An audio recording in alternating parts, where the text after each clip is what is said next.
Good morning. By the end of this video, I will either be extremely happy or extremely sad. Completely depends on what happens to that truck.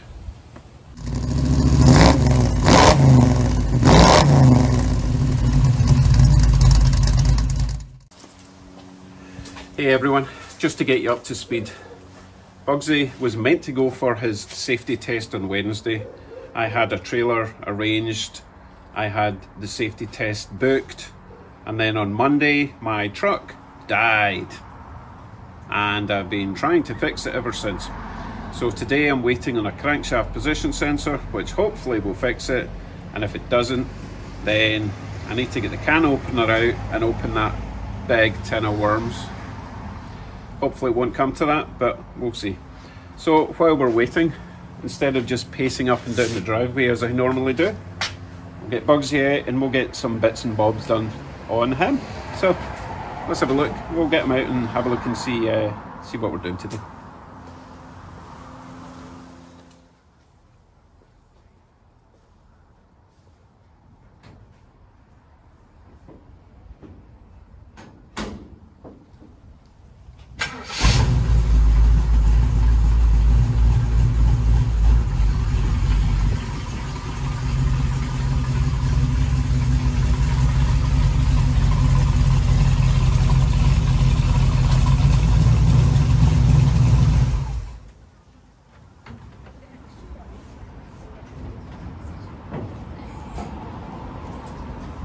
Sounds great. Thank you.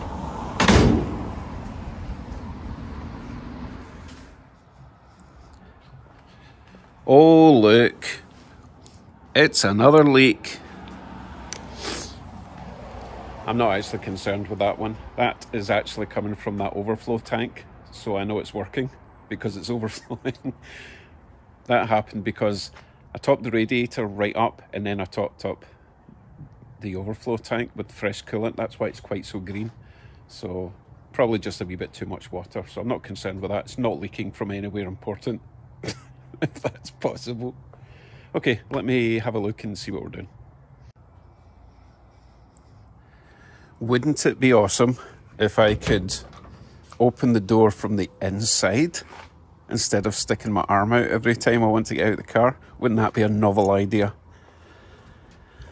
Now, the way that's going to work, this sticky out bit here pulls. It's really, really tight, but that's okay. So that pulls that way. So what I need to do is make a handle, maybe here, wherever is a natural reach position for your left or right hand. And I'll probably have a handle about there. So when you pull it like that, it opens the door. So I'm thinking I just need to make a bracket, a wee sort of hanging down bracket about there with a hole in it, the handle with a bar. The bar is attached to a little lever like that or like that. Let me think if it's going that way. No, it needs to go up the way. So the bar will rotate that way, attach another bar from this point, not that, but from here down to there. So when you turn it that way, rotates the bar that way, pulls that other bar that way, should open the door. And I do have handles, I just need to make the bars and rotating things. So let's go and have a look at my box of bits. Sorry guys, the door handle is going to have to wait. It's my part for the truck. I immediately have to try and, I need to fit this and see if the truck starts. I've got to do it right now. Oh my goodness, I'm so scared.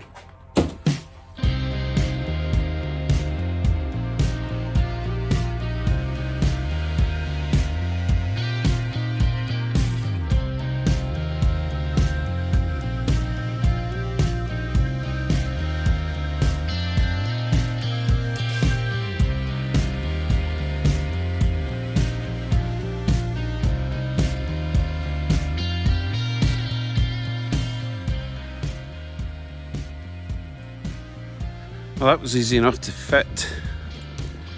Before I try a first start, I will need to reset those codes. So let me do that first.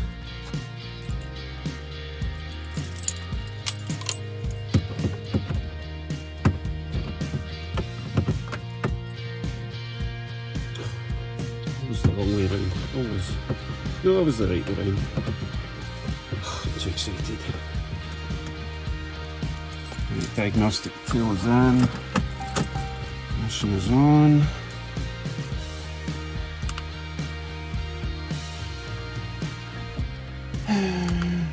Codes, camshaft position sensor, which I've already replaced. You've seen that in a previous video. Erase codes. Yes, I'm sure. Okay, ignition off. Diagnostic tool out. Okay. Wish me luck, guys. Honestly, I have no idea. I'm going to use the remote start. Here we go. You ready?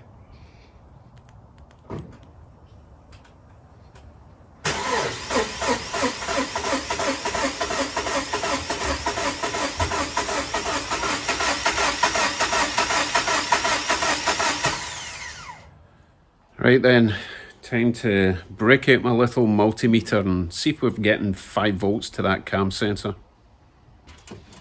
Right folks, this down here is the plug for my cam sensor.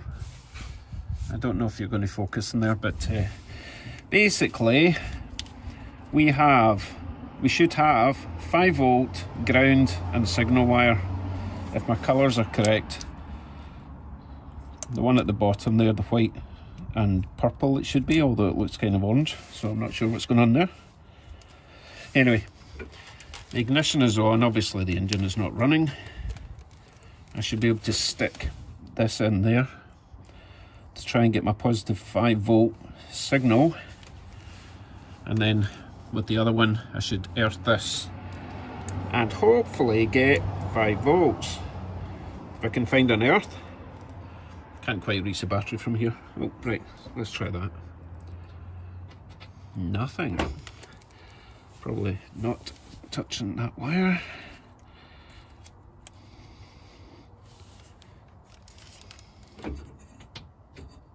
Still nothing.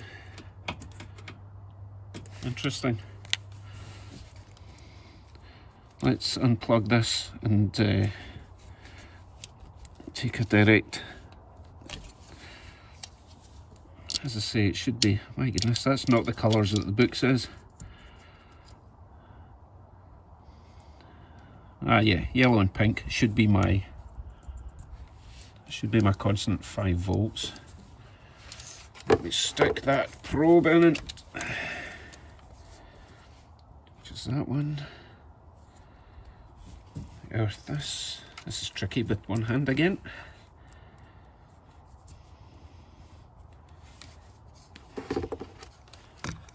I'll rest you there so you can see what's going on.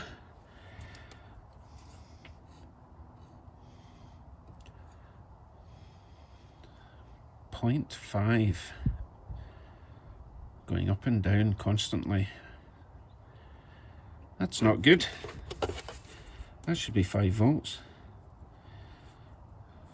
I'm guessing the signal will probably, well, the signal will depend on whether the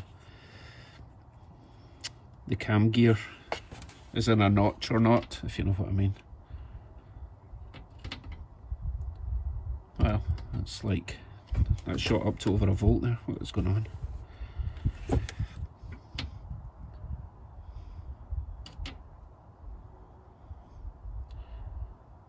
I have no idea what's going on here.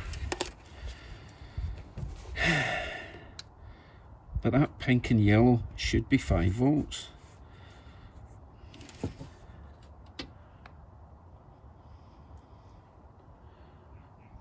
Okay, well, that's not good. Oh wait, it's still going up and down. So if I'm not even getting the power coming from the ECU or the power control module or whatever it is, then obviously the cam sensor is not going to do a thing. So I need to go and look up and see what possible causes are for that. Okay, I found a better earth. In fact, I found the earth for the power control module, which is over here. So I've actually taken this bolt off, cleaned up the terminal, just to make sure I'm getting a good signal. So I'm going to, the plug is unplugged from the cam sensor at the moment. I know it's out of view, but I'm putting my terminal pin into, well, the red one of these, into the 5-volt feed. When I touch this against the earth, it should go up to 5 volts. 5.01. So I know I'm getting power to the sensor. So I will now plug that back into the sensor and try that test again. Plug is back in. Positive to the feed again. Earth to the earth. If I can make the connection in there.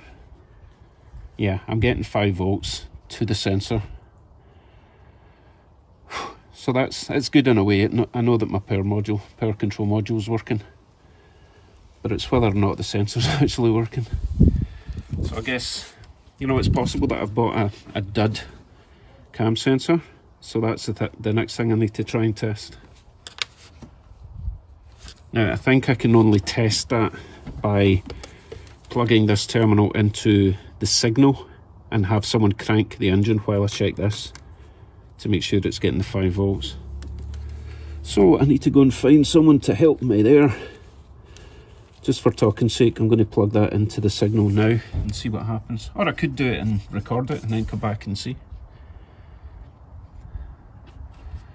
Yeah, I could do that, couldn't I? Probably not ideal, but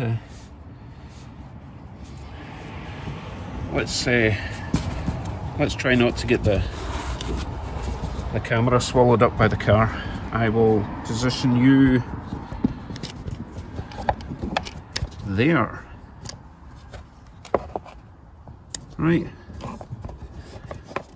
Let's see if we are getting 5 volts or whatever you're supposed to get. You're probably meant to get a kind of average of between 0 and 5. I'll turn it over once, see what happens.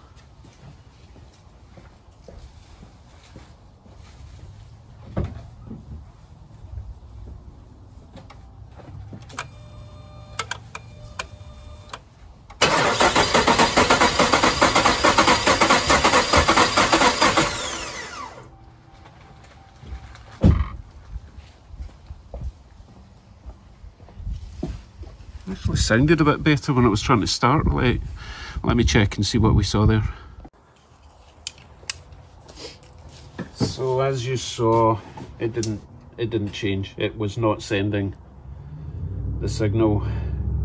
Now I did check the ground in there, and it was running 5 volts from that positive constant, 5 volts to the ground. It's all fine. To me, then, that would say that the slotted cog, whatever it is not turning inside, which would mean maybe the tensioner's gone and it's, oh my goodness, you know what I'm trying to say? I think my timing chain is either completely gone or it's so loose that it's not turning what it's supposed to turn. So suggestions on the easiest way to check for a timing chain fault. Obviously, if it is a timing chain, I'll need to take the radiator out to get access, need to take the harmonic balancer off, all the belts, water pump, oil pump. Big job. Is there an easy way to test it? Let me know. Because I'm out of options for electrical stuff. I believe I've checked all my fuses, all my relays. Fuel is fine. PCM seems to be fine, so it seems to be mechanical.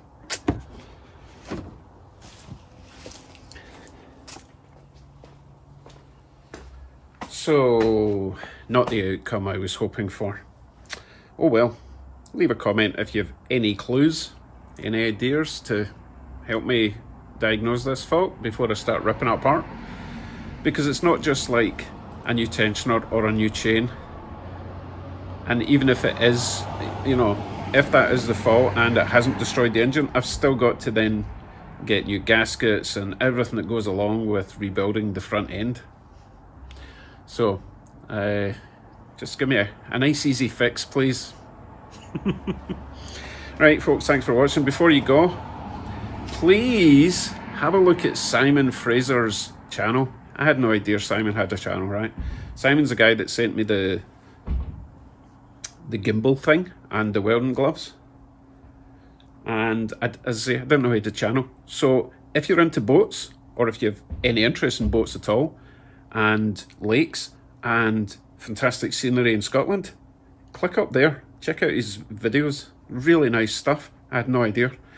And you know, give him a subscribe, why not? It doesn't cost you anything.